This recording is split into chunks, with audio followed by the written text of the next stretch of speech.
Alright, so today we're going to talk about the cost of studying abroad. And in this video, I will focus on my own experience.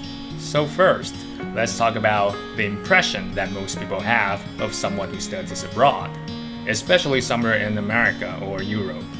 They must be rich, right? They're probably trust fund kids or something. And when they're studying abroad, they're probably partying all day, spending a bunch of time at bars or nightclubs, dancing all night long, or going to those tourist spots and buying all kinds of fancy stuff. Just having a lot of fun, you know? They're definitely loaded. But is that what studying abroad really is like? Today, I'm gonna share with you guys my very own experience in doing my master's in the US, especially the financial part. Alright, here we go.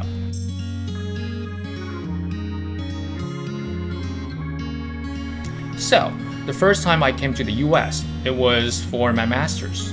Unlike a PhD program, a master's program normally doesn't offer any stipend. But I'm not a trust fund kid. I'm not from a rich family. I still wanted to study abroad. What did I do? I took out a student loan. And the upper limit of that student loan is 100万台币. That's about $33K US dollars. And that's for the entire master's program. A master's program in the US usually takes around 2 years or so. So is it possible to stretch just that amount of money for 2 years? Well, the quick answer is no. 33K US dollars is incredibly low as far as studying abroad goes. Even making it through the first year with just that amount of money is highly unlikely. How so? Well, let me break it down for you. Just so you know, what I'll be talking about is based on my own experience, and it will probably differ from state to state. Okay, well, I'm going to divide the cost of studying abroad into 3 categories: tuition, housing, food, and miscellaneous, pretty much everything else. So, firstly, tuition. Tuition is not a flat rate, but for an international student like me, the tuition is usually on the higher side, because I'm not a resident of that state. For a public grad school, the tuition is about 20K US dollars to 30K US dollars a year. 大概是60万到90万台币. For a private one, it's about 30K to 40K US dollars a year. 大概是90万到120万台币. Yes, if you go to a private graduate school, 33K US dollars probably won't even be enough to cover the tuition for the first year. The graduate school I went to was the University of New Mexico. New Mexico is known for its inexpensive cost of living, so the tuition was not outrageous. It was about 20K US dollars a year.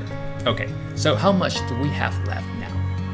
33,000 minus 20,000 is 13,000. Now we have 13K US dollars left.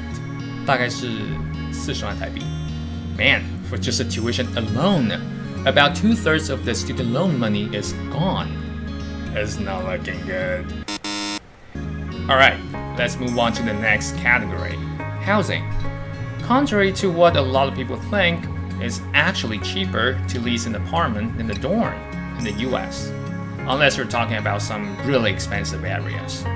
In New Mexico, it's cheaper to rent an apartment. And like I said, the cost of living is not outrageous in New Mexico, so the cheapest studio that you can find might cost you around $500 a month. I'm not sure if that price has gone up now. It probably has. At least that was the price when I was a student there. A studio apartment is like Taiwan 的套房. However, it usually comes with a fridge and a kitchen. Okay, say you have really managed to find a studio with a monthly rent of 500 US dollars.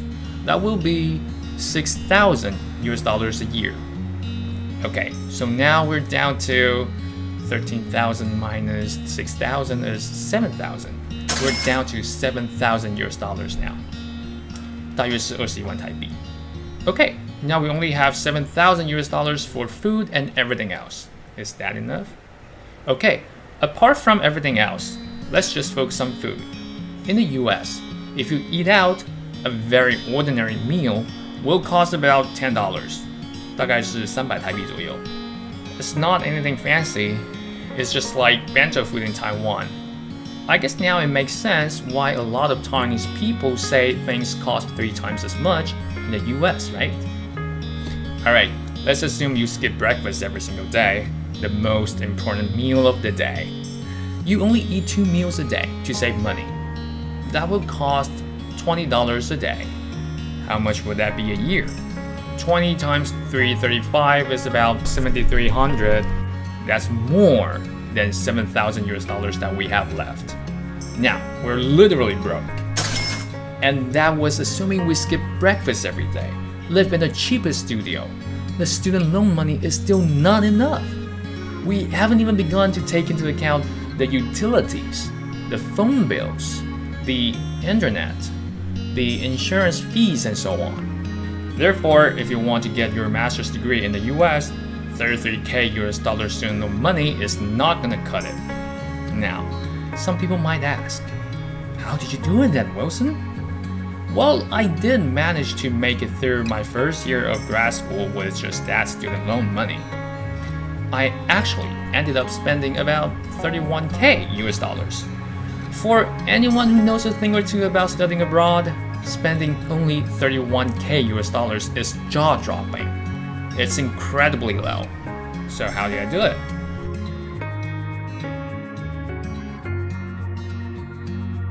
Now, I will share my secrets of saving money and how extreme it was. Again, let's go back to those 3 categories. Tuition. There's not much you can do to bring that number down. However, there's something you can do to save money on the textbooks. A brand new textbook can sometimes go over $100. And you might need 3 or 4 textbooks per semester. That can be quite some expense.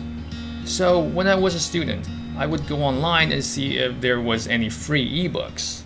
Granted, technically, it's not always legit. So sometimes I would also go on Amazon to see if I could rent one instead of buying one. Renting a used textbook is a lot cheaper than buying a brand new one. It can actually help you save a lot of money. Alright, let's move on to housing. Remember I said the rent for the cheapest studio in New Mexico was about $500 a month? When I was a student there, I lived in a 2-bedroom and I only paid about $300 a month for rent. How did I do that? Well, it's quite obvious. I had a roommate. I was living with my girlfriend at that time. Having roommates is the most effective way of saving money on housing. I think that was the main reason why I could spend less than $33,000 in the entire year. So, how to get a roommate? You can try Facebook pages.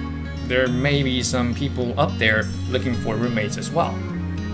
If you think it's too risky, you can reach out to the local church and see if they can help you with it. It's probably safer that way. Alright, let's move on to the last one. Food and miscellaneous. Eating out in the US is not cheap. If you want to eat something better than just bento food, it can easily cost you $20 after tips. But if you cook your own food, it's gonna be way cheaper. Groceries are actually not that expensive in the US.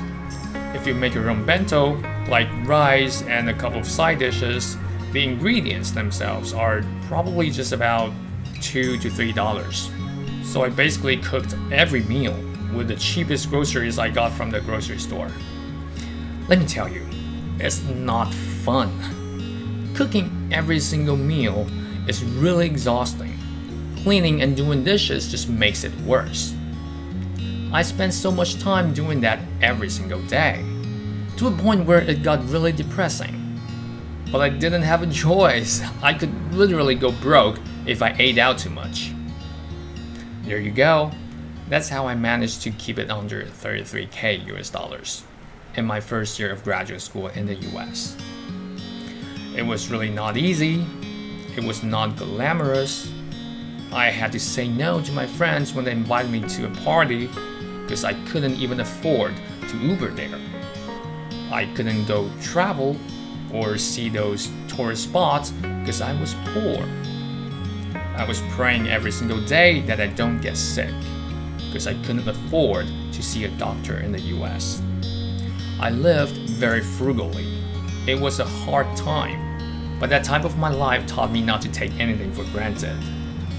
And I started to be able to appreciate small things in Taiwan, like how affordable it is to eat out in Taiwan, how easy it is to get great boba tea in Taiwan.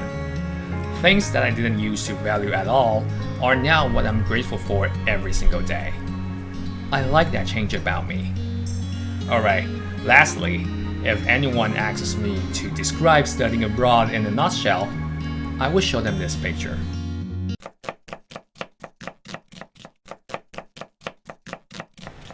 It's just relentless cooking. It will drive you nuts.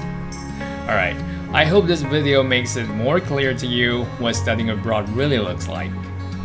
那大家如果对这类全英文聊天的影片有兴趣啊，欢迎在留言区留+1。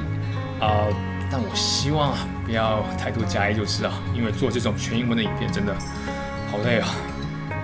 Alright, if you are interested in more videos like this, please let me know and subscribe. Alright, take care guys, have a good day. Bye.